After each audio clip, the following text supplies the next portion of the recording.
By the way, I want to give a quick shout out to Adam for this little intro.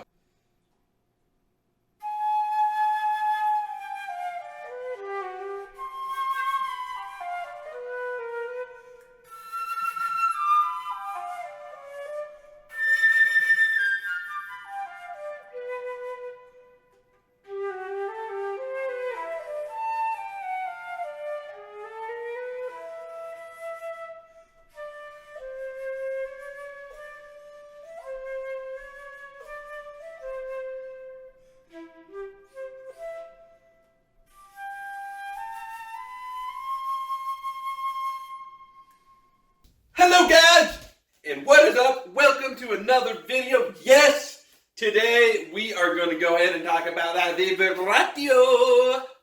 Yeah.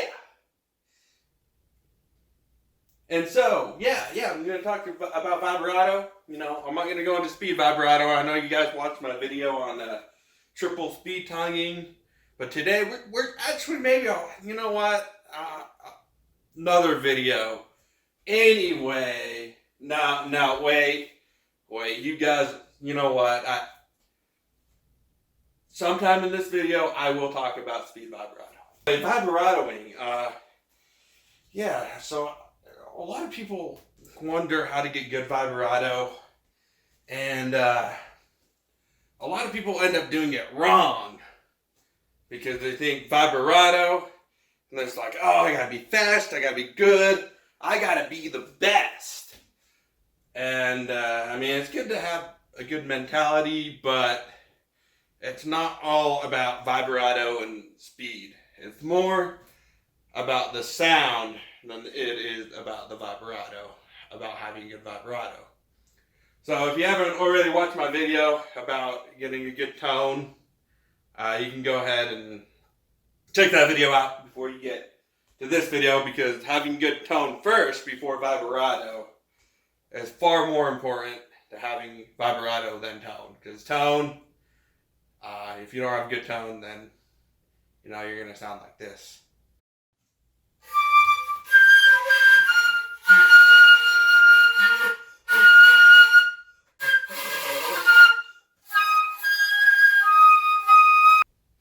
I did this.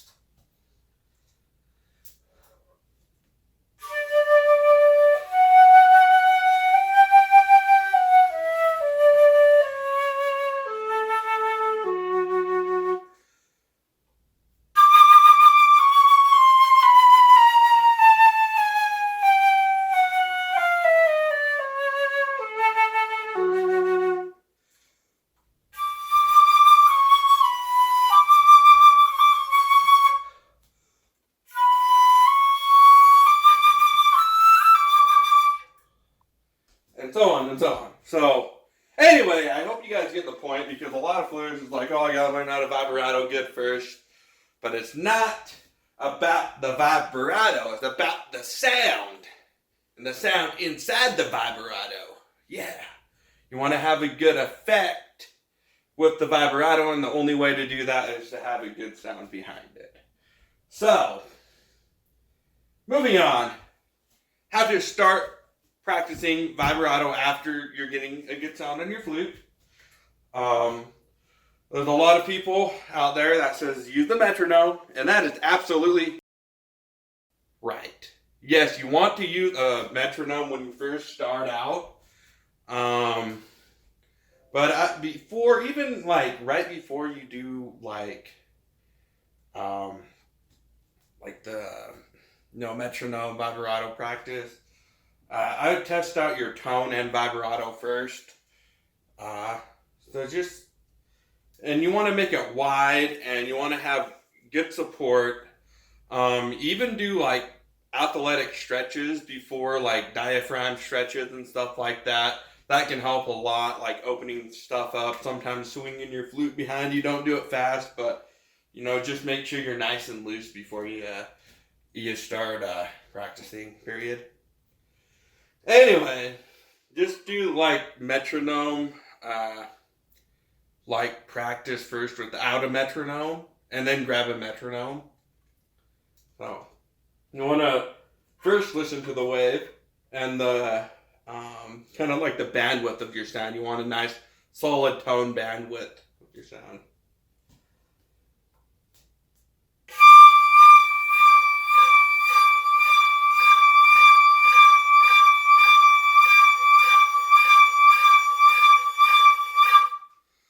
So I'm not closing off the sound. I'm keeping it open. You never want to choke the sound when you vibrato. Go duh, not like you know, kind of like how I showed you earlier, as another Jason. Yeah, don't be like him. But anyway, and then you can speed it up. So, and I have my metronome on my phone. I apologize, but you can go twice as fast. So let's speed it up a little bit. So I'm going to go what I was.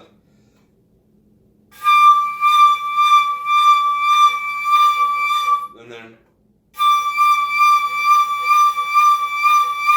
triplet.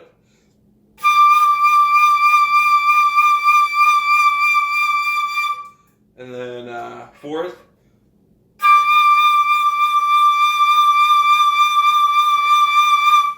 And then five. And what I think on five is 1, 2, 3, 4, 5.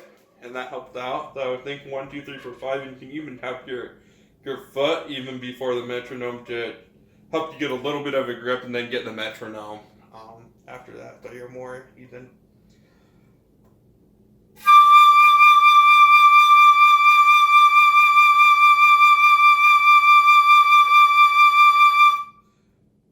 And then sixes.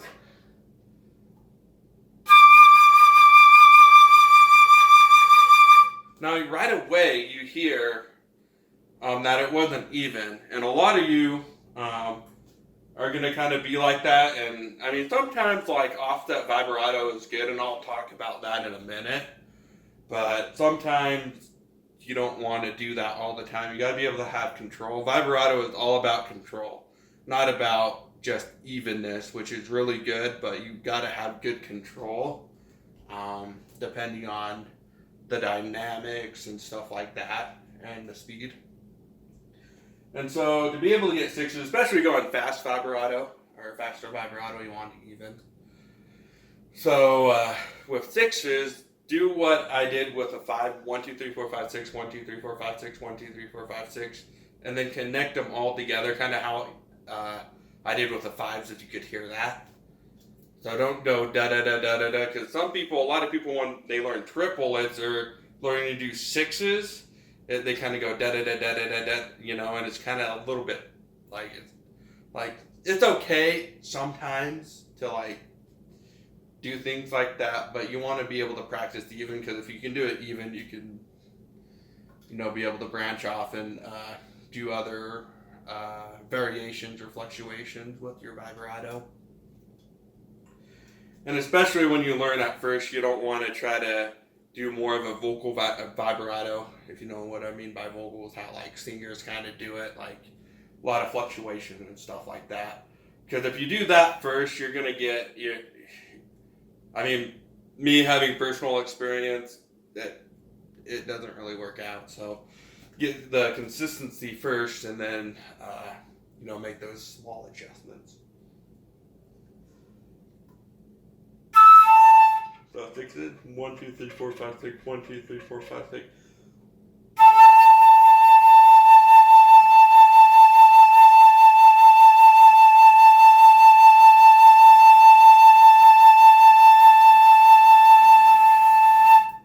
So that's a lot more even, right? And I wasn't definitely trying. I wasn't even thinking about it, or I was thinking about it, but just thinking 1, 2, 3, 4, 5, 6. And you could hear a little bit of emphasis on the 1. And so let's see if I can take away that.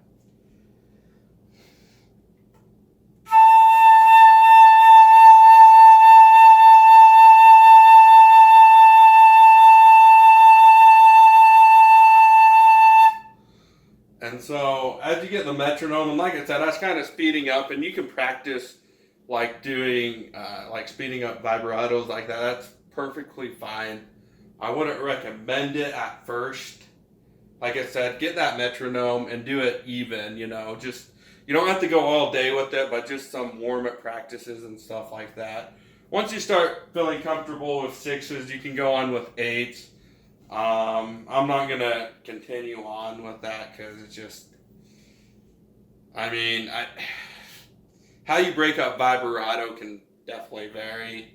I think I touched all the basics because, 3, 6s, more or less intertwined, which the way your brain works anyway.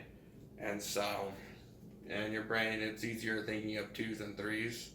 And you want to avoid 9 vibratos, but if you can do it, if you're like Julius Baker and you can do it, by all means, go for it. If not, don't be that Billy Goat on the hill. Okay.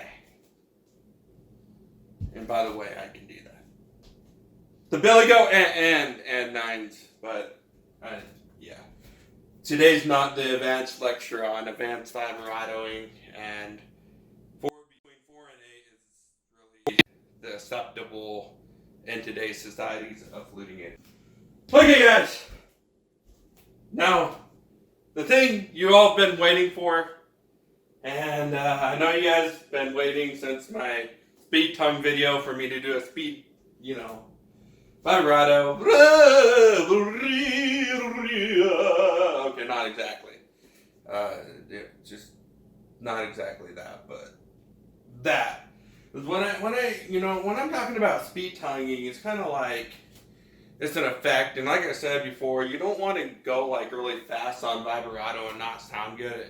It breaks the first rule of having a good vibrato, and that's the tone. Once you shatter the tone and you're kind of out of sync, then you're done for, right? So, and plus, the modern ear can only perceive or only like certain things and even perceive things if you go fast enough.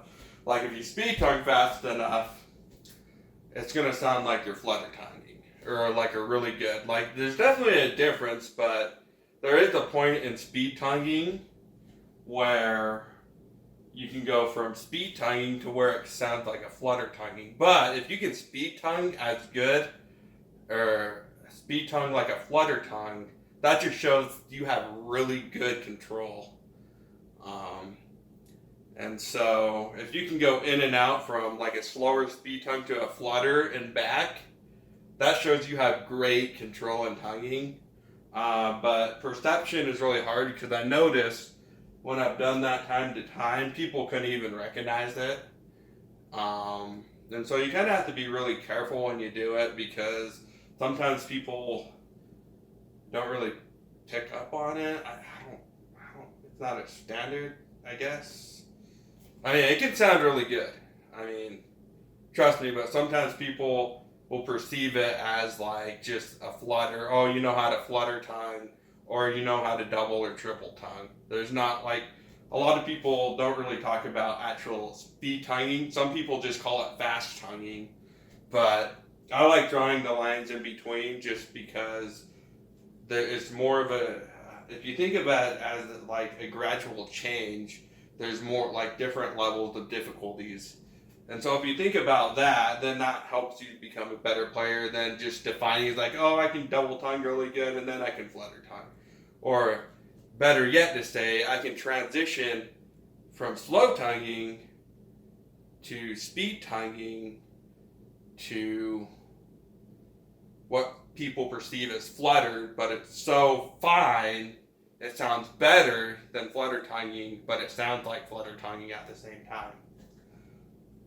Now, with vibrato, it can be confusing when you hear and deceiving when you hear people vibrato, just because it's like, are you actually hearing somebody like try to produce that as as a vocal sound, or is it like a nervous vibrato? Which I've heard some beautiful nervous vibratos, and people walk off that stage like, it's just like crap. It's like, no man, you vibrato like, yeah, like I never heard you vibrato. Yeah, just do more often, right? Yeah. And so and that's not a bad thing. It's not a bad thing. You don't want to be able to tell really how, if you're trying to vibrato or not, you know, you want to be able to have that tone first. Then of course, behind it before you get anywhere. Now, with speed vibratoing, and it's kind of hard for me to explain it because there's not flutists out there that really explain it. I mean, you don't hear people talk about speed vibrato, okay? You just don't. You just don't. Sorry, guys, I had to take a minute break because explaining this is just really tough because people don't like really talk about it. They're just, you know, you hit that point of acceleration and you're just like, you're kind of on your own, and that's like, you know, like, yeah. And so speed vibratoing, of course, like I said, it does have kind of its limits to what people perceive. But what I want to talk about is vibratoing velocity within the range of 4 to 8, or really fast. So you could say 8's really fast, or but I want to get away from speed vibratoing, because if you think speed vibratoing, you're going to end up like a billy goat 9 times out of 10. So don't think of it that way. But I know I made other videos about climatic points, and those points are the perfect time to focus on fast vibrato. And don't think like 9s. You still want to stay in the spectrums of like the 4s and stuff like that. Maybe on rare occasions you might go into the 9s. But like I said, don't even think about that unless your teacher tells you to. They won't. Yeah. Anyway. Yeah, so I want to talk about climatic point vibrato. That's what we're going to talk about, because the acceleration, and I want to kind of talk about shimmer vibrato. Now, and again, don't perceive this wrong, because you can make a shimmer effect and make it sound like fast vibrato. What I'm meaning by the shimmer is more of the shimmer sound effect. And let me see if I can pull up a couple examples here for you, but it's where you are able to basically where your vibrato is inside your sound frequency, and it's going to sound more like you're playing like a really exact pitch, more like a vibrato. Okay, but you are, if you ever hit it, you're gonna know it, and you'll know. It'll be like, oh, I vibratoed like during that part, but people was like, oh, that sounded really good. But what they actually perceive is you like getting really kind of intense into that climatic point, to where your vibrato exceeds what their ear perceives over the pitch. So they're going to hear the pitch over the vibrato, but the vibrato is actually accelerating the pitch, making it sound like beautiful. And, you know, people like tenors breaking glass and stuff like that. And, you know, just beautiful climatic sounds. And so, like I said, if you think fast vibrato or just like shimmer, even from time to time, that could put you in a trap. And so you don't really hear flutists really talking about this exactly. Like I said, I'm having a hard time explaining this, but you'll know it when you hit it. But don't never practice to try to exceed that point until you get all the basics, until you get that metronome out. And when you start feeling more comfortable, start going into vocal vibrato, and play phrases, play your vibrato with phrases. I'm actually going to make a part 2 of this video, kind of talking about more vocal vibrato and leading up to What do I call it? You know what? I'll think about that. I'm going to call it climatic vibrato. Yeah. No, it's not vibrato though. It's something. Climatic. I'll think of it. I mean, if you guys think of a name, go ahead and comment below. Anyway, thank you much. Make sure you subscribe, share. Thank you, Adam Turner. I hope you liked my little intro song for you. And so, all right, see you guys in the next part 2.